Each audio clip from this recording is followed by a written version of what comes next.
আসসালামু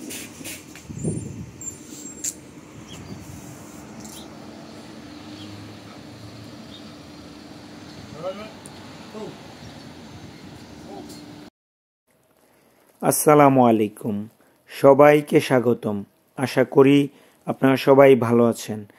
আজকে আমি আপনাদের নিয়ে যাব নিউজিল্যান্ডের সবচেয়ে বড় শহর অকল্যান্ডের পরিবহন ব্যবস্থার এক অসাধারণ সফরে।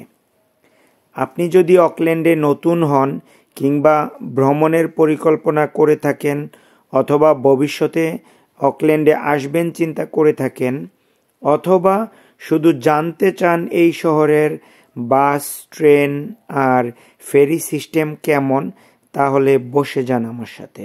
কারণ আজ আমরা ঘুরে দেখব একদম শুরু থেকে শেষ পর্যন্ত। আর বিশ্বাস করুন, আমার সাথে এই ভিডিও ভ্রমণটা শুধু তথ্যের নয়, হবে এক অন্যরকম অনুভূতির।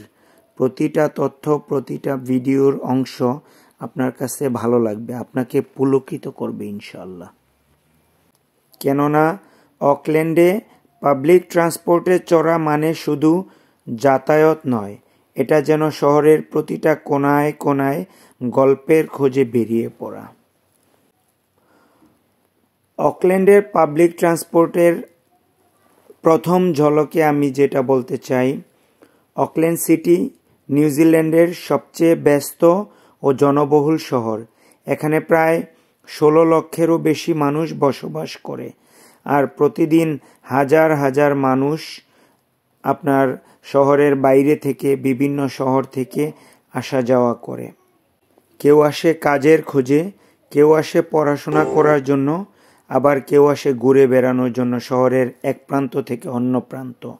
আর প্রতিদিন অকল্যান্ড রিসিভ করে হাজার হাজার পর্যটক, যারা আসে এই প্রকৃতির, এই আল্লাহ তাআলার অনেক সুন্দর প্রদত্ত দেশকে ভ্রমণ করার জন্য। তারা আসে এই দেশের সৌন্দর্য উপভোগ করতে এবং যাতায়াত করে এই দেশের, বিশেষ করে অকল্যান্ডের পাবলিক ট্রান্সপোর্টে। দেশটা যেহেতু পাহাড়ি, এইখানে ব্যক্তিগত গাড়ি খুবই জনপ্রিয়। গাড়ি ছাড়া জীবন অচল বলা চলে। কিন্তু ব্যক্তিগত গাড়ি জনপ্রিয় হলেও পাবলিক ট্রান্সপোর্ট, বিশেষ করে আপনার বাস, ট্রেন ও ফেরি এই শহরের জীবনযাত্রার অবিচ্ছেদ্য অংশ। এখানে সব পাবলিক ট্রান্সপোর্ট মূলত এটি অথবা অকল্যান্ড ট্রান্সপোর্ট কর্তৃক দ্বারা পরিচালিত হয় এবং সব কিছুতেই একসাথে যুক্ত। মানে একটা কার্ডে, ট্রাভেল কার্ডে আপনি বাস, ট্রেন অথবা ফেরি সব ব্যবহার করতে পারবেন। এই কার্ডের নাম হচ্ছে এটি হপ কার্ড, যেটা ট্রাভেল কার্ড বলেও আমরা চিনি। এই একটা এটি হপ কার্ড থাকলেই আপনার হাতে খুলে যায় গোটা অকল্যান্ডের মানচিত্র। চাইলে পাহাড়ের চূড়ায় চলে যেতে পারেন আপনি, চাইলে চলে যেতে পারেন সমুদ্র পার হয়ে অন্য প্রান্তে। আপনারা জানেন যে নিউজিল্যান্ড হচ্ছে অনেকগুলা ছোট ছোট ছোট বড় দ্বীপ নিয়ে গঠিত। মোর দেন 600 দ্বীপ আছে এই নিউজিল্যান্ডে। এর মধ্যে সবচেয়ে বড় দুইটাকে বলা হয় নর্থ আইল্যান্ড এবং সাউথ আইল্যান্ড। আর আরও অনেক অনেক অনেক অনেকগুলা দ্বীপ ছোট বড় আছে। তবে এই নর্থ আইল্যান্ডের অকল্যান্ড শহরেই নিউজিল্যান্ডের সবচেয়ে বেশি লোকজনের বসবাস, তাই এইখানে পাবলিক ট্রান্সপোর্ট সবচেয়ে বেশি জনপ্রিয়। প্রথমে আমি বলতে চাই এই দেশের বাসের সিস্টেম সম্বন্ধে। বাস হচ্ছে শহরের প্রাণ, বিশেষ করে অকল্যান্ডের বাস সিস্টেম পুরো শহরের শিরা উপশিরার মতো ছড়িয়ে আছে। আপনি শহরের কেন্দ্র থেকে শুরু করে উপশহর, পাহাড়ি এলাকা, এমনকি সমুদ্র তীরের ছোট ছোট উপকণ্ঠে ও বাসে যেতে পারবেন। আপনার মন চাইলে বিভিন্ন সি বিচে বাসে চলে যেতে পারবেন। এদের কভারেজ যদি বলি আমি, 24/7 সব জায়গায় না হলেও বেশিরভাগ এলাকায় বাস নেটওয়ার্কের আওতায় এবং সেটা মধ্যরাত পর্যন্ত কভার করে বিভিন্ন জায়গায়। প্রধান টার্মিনালগুলো যদি চিন্তা করি, ব্রিটোমার্ট ট্রান্সপোর্ট সেন্টার হচ্ছে এদের মেইন হাব। এইখান থেকেই অকল্যান্ডের পুরাটা নিয়ন্ত্রণ হয় এবং এটা হচ্ছে ওদের বাসের এবং ট্রেনের জন্য মেইন স্টেশন। আরও অনেকগুলা বড় বড় স্টেশন আছে, যেমন Albany bus station, Newmarket, Manukau, Westgate, Newlynn, বিভিন্ন জায়গায়। কিন্তু ব্রিটোমার্ট হচ্ছে ওদের মেইন সেন্ট্রাল স্টেশন। বিভিন্ন ধরনের বাস আছে, এর মধ্যে সিটি বাস যেগুলা শহরের মেইন শহরের ভিতরে চলাচল করে এবং ছোট ছোট দূরত্বে যাতায়াত করে আর কি। তাদের ডেস্টিনেশনগুলো খুব বেশি দূরে হয় না, শহরের এক প্রান্ত থেকে অন্য প্রান্ত, অনেকটা যেমন ধরেন ব্রিটোমার্ট থেকে শুরু করে নিউ মার্কেট বা বিভিন্ন এলাকায় বিভিন্ন রুটে চলাচল করে। আবার কিছু বাস আছে হচ্ছে আপনার এক্সপ্রেস বাস, এইগুলা পিক আওয়ারে কম স্টপেজ দিয়ে দ্রুত গন্তব্যে পৌঁছে দেয়। এগুলার মেইনলি ফোকাস থাকে হচ্ছে যারা অফিস ধরে তাদের জন্য। আবার আপনি যদি আপনার ক্লাস থাকে ইউনিভার্সিটিতে, তখনও আপনার ওই বাসগুলা খুব কাজে দেয়। আবার এক ধরনের বাস আছে নাইট বাস, যেগুলা শুধুমাত্র রাতের বেলায় সার্ভিস দেয়, রাতের বেলায় সিটি সেন্টার থেকে নির্দিষ্ট এরিয়াগুলোতে যায়। তার মানে কি দাঁড়ালো, বাসের সার্ভিস এই অকল্যান্ডে 24 ঘন্টাই আছে। সেটা আপনি আর্লি মর্নিংয়ে হোক, ভোর রাতে হোক, অথবা মধ্যরাত বা রাতের পরে রাত 3টা-4টা বাজেও যেহেতু নাইট বাস আছে, সো 24 আওয়ার্স আপনার বাসের সার্ভিসটা পাবেন আল্লাহর রহমতে। এখন আসি ভাড়ার ব্যাপারে। যদি ভাড়ার ব্যাপার আলোচনা করতে চাই, এখন আমি সংক্ষিপ্ত আলোচনা করব, কিন্তু ভিডিওর শেষের দিকে একটা অনেক বড় চমকপ্রদ তথ্য থাকবে, ওইটা শুনতে ভুলবেন না কিন্তু। তো ভাড়ার ব্যাপারে যদি আসি, দূরত্ব অনুযায়ী ভাড়া নির্ধারিত হয়।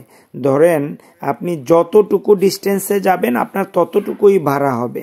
এমন না যে আপনি বাসে উঠলেন, আপনাকে একটা নির্দিষ্ট পরিমাণ টাকা কেটে নিবে আর আপনি যেখানে ইচ্ছা সেখানে ভ্রমণ করবেন।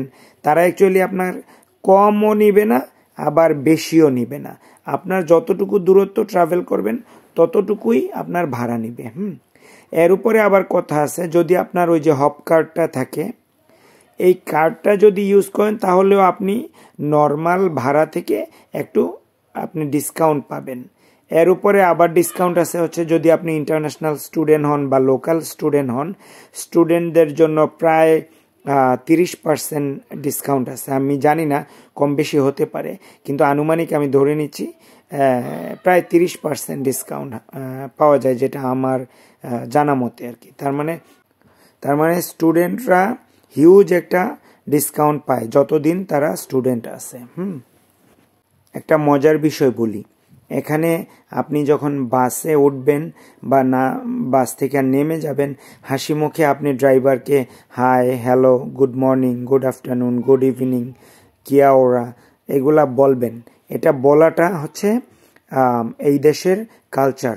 যেহেতু আপনি একটা সভ্য দেশে আসবেন বা সভ্য দেশে চলাচল করবেন, আপনি অবশ্যই বলবেন এবং দেখবেন আপনি ড্রাইভার সাথে সাথে আপনাকে হাসি মুখে উত্তর দিবেন।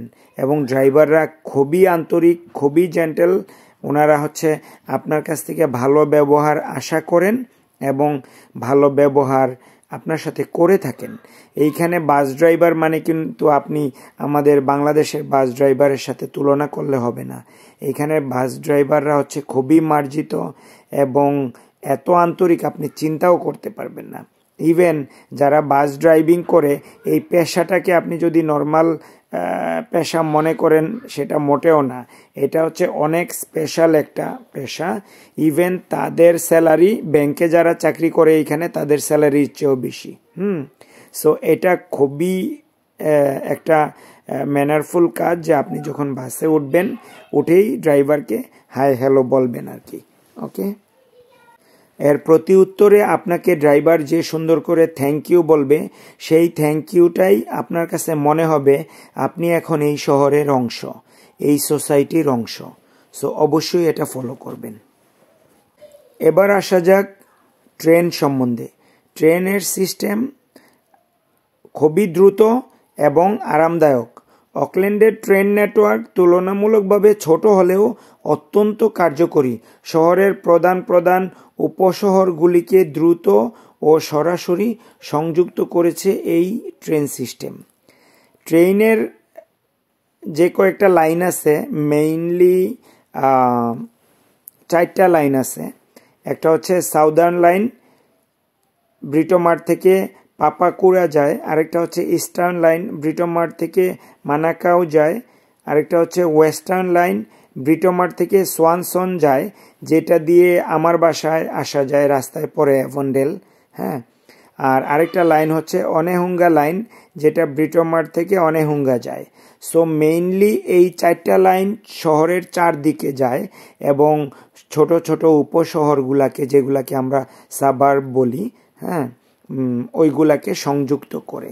আপনি এই 4টা লাইনের ট্রেন মেইনলি সেন্ট্রাল অকল্যান্ড থেকে, যেটা সিবিডি বলি আমরা, যেটা ওদের মেইন স্টেশন ব্রিটোমার্ট, সেই ব্রিটোমার্ট থেকে শহরের চারদিকে যায়। আপনি আপনার পছন্দ মতো গন্তব্যে এই ট্রেনে চড়ে দ্রুত এবং আরামদায়কভাবে চলে যেতে পারবেন ইনশাআল্লাহ। আর ট্রেনে চড়ে বাসের চেয়ে অনেক দ্রুত, বিশেষ করে অফিস টাইমে ট্রাফিক জ্যাম ছাড়া আপনি চলে যেতে পারবেন। ট্রেনের ভিতরে আধুনিক সিটিং ব্যবস্থা, এয়ার কন্ডিশন, তার মানে গরমের দিনে গরম লাগবে না, শীতের দিনে ঠান্ডা লাগবে না, এবং ইলেকট্রনিক ডিসপ্লে দেয়া আছে। তার মানে চোখের সামনে আপনি টিভিতে দেখতে পাবেন পরের স্টেশন কোনটা, কোন স্টেশনে আপনি নামবেন, হ্যাঁ, কতটা স্টেশন বাকি আছে, এবং লাউড স্পিকারে আপনার ভিতরেই যে সুন্দর সাউন্ড সিস্টেম দেয়া আছে, ওইটা দিয়ে ঘোষণা করবে প্রত্যেকটা স্টেশনে আসার আগে। ইভেন যদি 2 মিনিট দেরি হয়, 1 মিনিট দেরি হয়, সেটাও তারা পোলাইটলি সরি বলে ঘোষণা করে। আর আমি তো অলরেডি বললাম যে ব্রিটোমার্ট হচ্ছে আপনার প্রধান স্টেশন। এখান থেকে সারা নেটওয়ার্কের যাত্রা শুরু হয়। অকল্যান্ডের ট্রেন শুধু দ্রুত নয়, বরং সময় মতো পৌঁছে দেয়, যেন আপনার দিনের গল্পে একটু বিলম্ব না হয়। আপনি যদি কাউকে প্রমিস করেন যে আপনি আপনার বাসা থেকে তার সাথে দেখা করবেন, নির্দিষ্ট সময় দিয়ে দেন, নির্দিষ্ট মিনিট দিয়ে দেন, আপনি সেই নির্দিষ্ট সময়ে পৌঁছে দিতে পারবেন ইনশাল্লাহ, পৌঁছে যেতে পারবেন। কারণ ট্রেনের সিস্টেম এত আধুনিক, এত উন্নত, ইভেন বাসের, ফেরির, সব কিছুরই ট্রান্সপোর্টের সিস্টেম, সময় যেটা দেয়া থাকবে ওই সময়েই আসবে। 2 মিনিট আগেও আসবে না, 2 মিনিট পরেও আসবে না। সো আপনার বিলম্ব হওয়ারও কোনো কারণ নাই, প্রমিস আপনি রক্ষা করতেই পারবেন। এখন আসি ফেরি সিস্টেম নিয়ে। ফেরি হচ্ছে অকল্যান্ডের অন্যতম সৌন্দর্যপূর্ণ ভ্রমণ ব্যবস্থা। সমুদ্র পথের সৌন্দর্য দেখার জন্য অকল্যান্ডের ফেরি সবচেয়ে অতুলনীয়। অকল্যান্ডের ফেরি সিস্টেম সম্পূর্ণ ভিন্ন এক অনুভূতির ভ্রমণ। চারপাশে পানি আর পানি, সুন্দর উপকূল। এখানে ফেরি শুধু যাতায়াত নয়, এটা যেন এক ধরনের মিনি ক্রুজ। আপনার কাছে মনে হবে আপনি সেন্ট মার্টিন থেকে আপনি টেকনাফে আসতেছেন, বা কক্সবাজার থেকে সেন্ট মার্টিন যাচ্ছেন, ওই রকম একটা ফিল আসবে, যেহেতু আপনি ফেরি দিয়ে যাবেন। এবং এদের ফেরিগুলা এত আধুনিক, মানে আপনি চিন্তা করতে পারবেন না।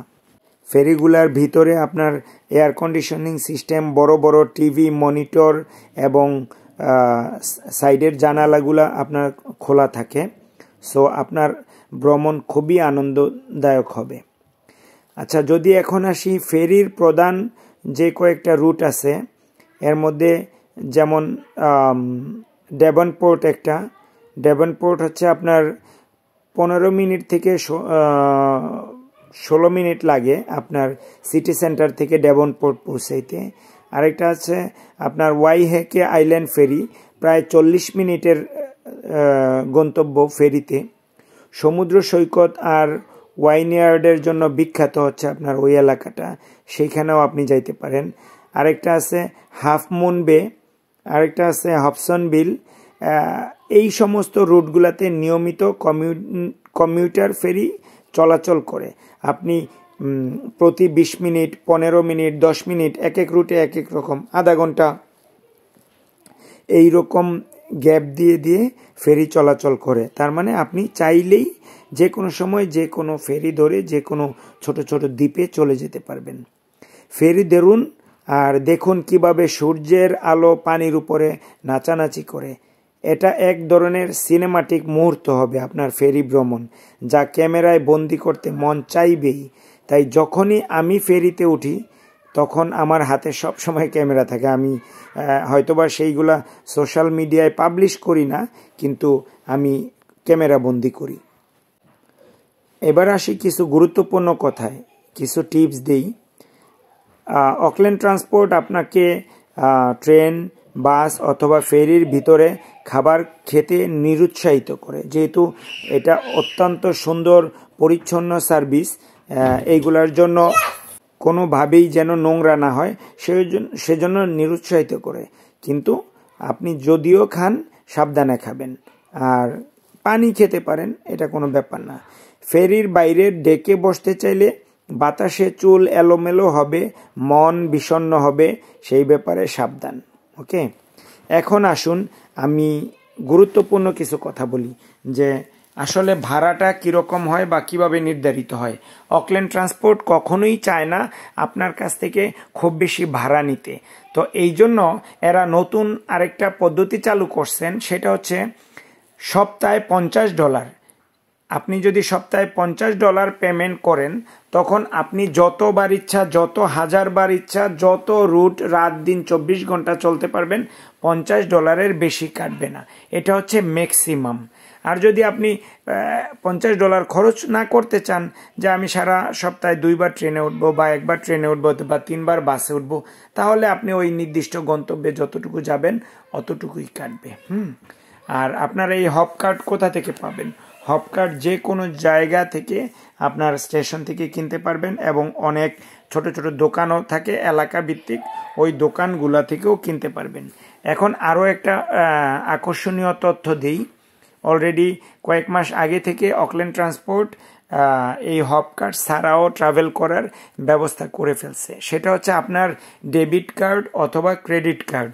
আপনার যদি এই হপ কার্ড বা ট্রাভেল কার্ড নাও থাকে, আপনি আপনার ডেবিট কার্ড অথবা ক্রেডিট কার্ড সোয়াপ করে, টাচ করে আপনি টাচ ইন করবেন। এই যে দেখা যাচ্ছে যে এখানে আমি টাচ করতেছি কার্ড দিয়ে, ওইখানে আপনার ডেবিট কার্ড অথবা ক্রেডিট কার্ড দিয়ে টাচ করবেন, আবার বের হওয়ার সময় টাচ করে বের হয়ে যাবেন। তাহলে আপনার ব্যাংক থেকে ওরা টাকা নিয়ে নেবে, আপনার কার্ড না থাকলেও চলবে। আরও একটা গুরুত্বপূর্ণ তথ্য, আপনি যখন টাচ ইন করবেন, যাত্রা শুরু করবেন, অবশ্যই বের হওয়ার সময় টাচ আউট করবেন। যদি টাচ আউট না করেন তাহলে তো বুঝতে পারবে না সিস্টেম যে আপনি কখন যাত্রা শেষ করছেন, অন্যথায় আপনার কিন্তু বেশি চার্জ করবে। এখন আসেন আমি আপনাকে শেষে যেটা বলতে চাই, এটা হচ্ছে পাবলিক ট্রান্সপোর্ট ভ্রমণ করলে আপনি শুধু জায়গা বদলান না, আপনি এই শহরের হৃদয় স্পন্দন অনুভব করেন, যেহেতু আপনার সাথে আরও অনেকে ট্রাভেল করে একসাথে। এই জন্য সুন্দর ব্যবহার করবেন, ম্যানারফুল থাকবেন, আর অবশ্যই অন্যকে সম্মান করবেন। পরিশেষে বলতে চাই, অকল্যান্ডের বাস, ট্রেন আর ফেরি সব মিলিয়ে এই শহরের যাতায়াত শুধু সুবিধাজনক নয়, বরং এক একটি যাত্রা আপনাকে নতুন দৃশ্য, নতুন মানুষ আর নতুন অভিজ্ঞতার সাথে পরিচয় করিয়ে দেয়।